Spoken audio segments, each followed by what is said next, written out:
Hi friends, అందరికీ ఎంతో tasty తొక్కు మినపప్పుతో గారెల రెసిపీతో అయితే మీ ముందుకు వచ్చేసాను ఫ్రెండ్స్. ఇలాంటి మంచి వీడియోస్ కోసం మన ఛానల్ని అయితే సబ్స్క్రైబ్ చేసుకోండి. ఇక లేట్ చేయకుండా మనం వీడియోలోకి వెళ్ళిపోదాం.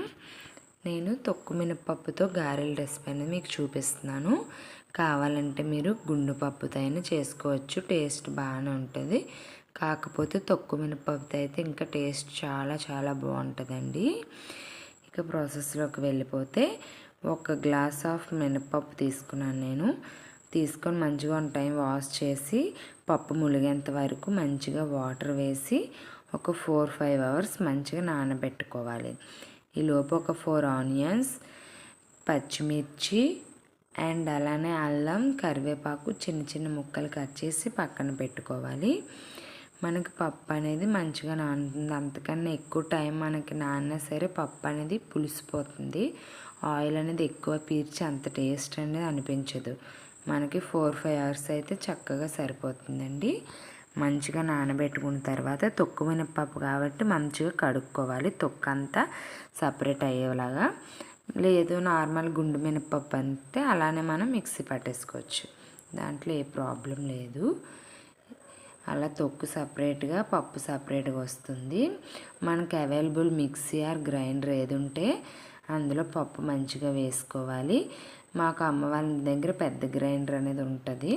అందులో కొద్ది పప్పు అనేది వేసుకున్నాను. పప్పు వేసిన వెంటనే ఆయిల్ అనేది మనం హీట్కి పెట్టేయాలి.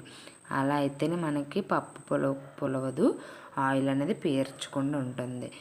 చూడండి, పిండి మనకు ఆ విధంగా గట్టిగా ఉండేటప్పుడు ఉప్పు వేసుకొని తీసుకోవాలి. ఒక పెద్ద గిన్నెలోకి తీసుకున్న తర్వాత కట్ చేసి పెట్టుకున్నాం కదా ఆనియన్, పచ్చిమిర్చి అండ్ అలానే కరివేపాకు, అల్లం వేసి మంచిగా మిక్స్ చేసుకోవాలి. ఉప్పు అనేది ఇప్పుడే చూసుకోండి. ఉప్పు మనకి తక్కువగా అనిపిస్తే కాస్త సాల్ట్ అనేది యాడ్ చేసుకోండి. ఈలోపు ఆయిల్ అనేది మంచిగా హీట్ అవుతుంది. వెంటనే ప్రాసెస్ అయితే మనకి ఆయిల్ అనేది చాలా తక్కువగా పీల్చుతుంది.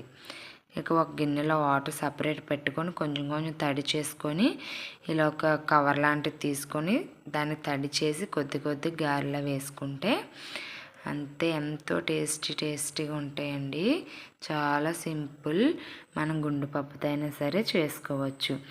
నేను పెద్ద కళ కాబట్టి నాకు సుమారు ఒక వాయికి 1 డజన్ గారెలు అలా పట్టేసేయండి. మంచిగా అటు ఇటు టర్న్ చేసుకొని మంచి గోల్డెన్ బ్రౌన్ కలర్ వచ్చే వరకు మనం అటు ఇటు కూడా మంచిగా ఫ్రై చేసుకోవాలి. చూడండి, మంచిగా అలా ఆయిల్లో మరీ హైలో సిమ్లో అయితే పెట్టకూడదు. సిమ్లో పెడితే ఆయిల్ అనేది మనకి ఎక్కువ అబ్జర్వ్ చేసేసుకుంటాయి గారెలు. మంచిగా హై ఫ్లేమ్లోనే మనం గారెలు అనేది వండుకోవాలి. మినపప్పు గారెలు మనం ఏమాత్రం పిండి తీసి లేట్ చేసిన ఆయిల్ త్వరగా హీట్ పెట్టకపోయినా మనకు ఆయిల్ అనేది ఎక్కువ పీల్చేస్తాయి. అంతే, ఎంతో టేస్టీ మినపప్పు గారెలు